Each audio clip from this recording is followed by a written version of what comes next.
महापालिका निवडणुकीच्या अनुषंगाने उद्धव ठाकरे आणि राज ठाकरे यांची पहिली सभा आज पार पडते। नाशिकमध्ये दोन्ही नेत्यांची आज पहिली संयुक्त सभा होतीये। खासदार संजय राऊत यांच्यासह मनसेचे प्रमुख पदाधिकारी या सभेसाठी नाशिकमध्ये येतील। या प्रचार सभेतून निवडणुकीच्या पार्श्वभूमीवर ठाकरे बंधू विरोधकांना काय बोलणार किंवा विरोधकांवर कशा रीतीने टीका करणार हे पाहणं महत्त्वाचं असेल। आज ठाकरे बंधूंची तोफ याच हुतात्मा अनंत कान्हेरे मैदानावर धडाडणार आहे।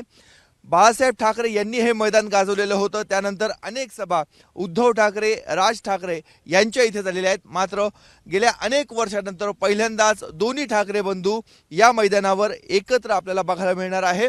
त्यामुळे भव्य असं व्यासपीठ उभारण्यात आलेलं आहे। आपण आता जिथे उभा आहोत इथेच प्रमुख पदाधिकारी नेत्यांची आसन व्यवस्था करण्यात आलेली आहे। मागच्या बाजूला जे आपल्याला खुर्च्या बघायला मिळत आहेत दोन्हीही पक्षाचे जे उमेदवार आहेत त्या उमेदवारांची 122 उमेदवारांची आसन व्यवस्था इथे करण्यात आलेली आहे। शिवसेनेचे पदाधिकारी इथे येऊन कशा पद्धतीने तयारी चालू आहे याचं अवलोकन करतायत। आज ठाकरे बंधू येत आहेत, काय वैशिष्ट्य असेल, काय उत्सुकता आहे?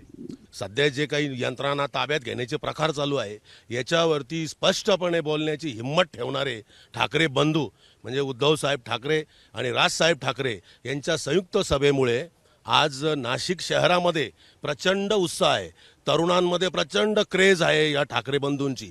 कारण येणाऱ्या काळामध्ये ज्या काही संकटांना आपला महाराष्ट्र सामोरे जाणार आहे त्या संकटापासून बाहेर काढण्याची ताकद ठाकरे बंधूंमध्ये आहे। खरं तर संख्येचं जर सांगायला गेलं तर लाखोच्या संख्येने इथे नागरिक सहभागी होणार आहे। त्याचबरोबर दोन्ही पक्षाचे पदाधिकारी या ठिकाणी सहभागी होणार आहे।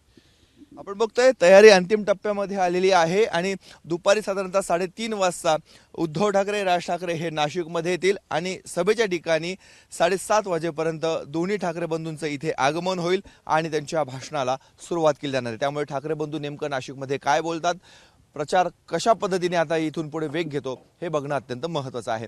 कॅमेरामॅन किरण कटारेसह मुकुल कुलकर्णी, एबीपी माझा, नाशिक। एबीपी माझा, उघडा डोळे बघा नीट।